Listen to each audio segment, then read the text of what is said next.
what values does Voltaire have that you see in his utopian El Dorado? It's an enormously rich place. I mean, that's what El Dorado was, a place of infinite riches. Streets paved with gold, jewels lying around. Exactly. So it's a space of luxury. But it's not that there's an aristocracy that revels in luxury. It seems to be quite a communist kind of space, as many utopias are. Would you agree? Communal, I would Communal. say. Yeah, I would say definitely.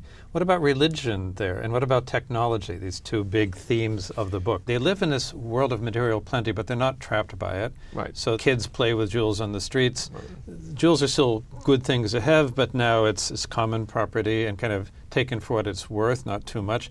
Not unlike the situation actually in Moore's Utopia in that respect. Right. But then religion, they are religious. And Voltaire, it's very significant to me, is not an atheist. He is a deist. He uses the metaphor of the world as a watch, and there has to be a watchmaker, very much in the Leibnizian mode. Right. Any effect has to have a cause, an efficient cause.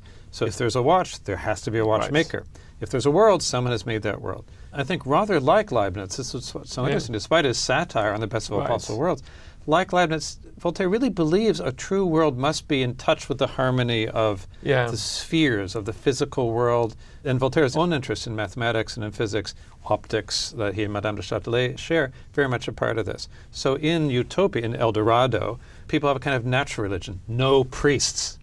They worship God, but they also don't pray to God to get like their own needs met, which Voltaire views as mere selfishness. Incongruent with the idea of the watchmaker. You don't pray to the watchmaker because that if you're happens a cog long in the ago. watch, you know, you're not asking the watchmaker for any favor. You are where you are, and you're going to make the best of it.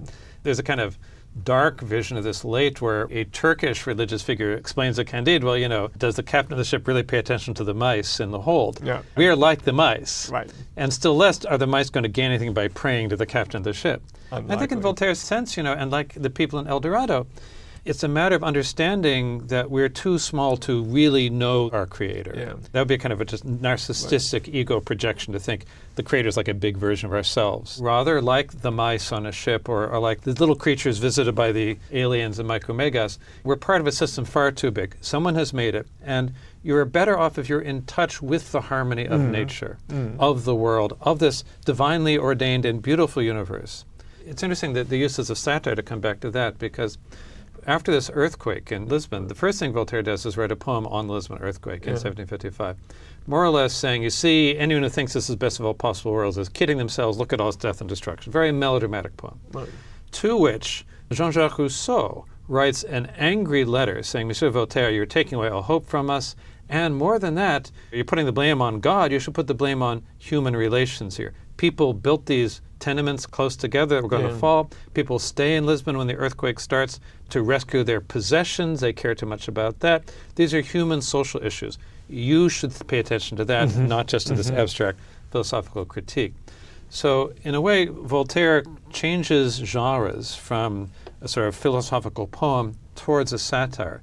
And then the question is, what does satire do for his critique that he couldn't do by more direct means in his poem? It sometimes feels like a cheap shot at Leibniz. And it's something, the more I think about Leibniz and Voltaire, the closer they seem in the ways that we've been discussing. What does the satire really aim at? It doesn't aim at someone who, as it may at first seem, holds this absurd view that has nothing to do with his own worldview. It's something much closer to home, it seems to me. And what are the resources of satire that would try to get beneath our defenses, or Rousseau's defenses, against his critique? Well, what would you say? The best of the possible worlds theory imagines what statement can be true under what circumstances. He's testing the statement, this is the best of all possible worlds, against a bunch of worlds. Westphalia, Portugal, Brazil, Turkey, El Dorado, like that. And by showing it always in a different light, by narrativizing it, he slightly pulls back on the, not the critique, but rather than melodrama, the satire works by a whole series of comic devices that carry us along. And in fact, the brilliant thing is, instead of having himself saying, you idiots think this is the best of all possible worlds, he has Candide thinking, this is the best of all possible worlds. This is still the best of all possible worlds. Even now it's the best of all possible worlds. So he completely turns around the critique.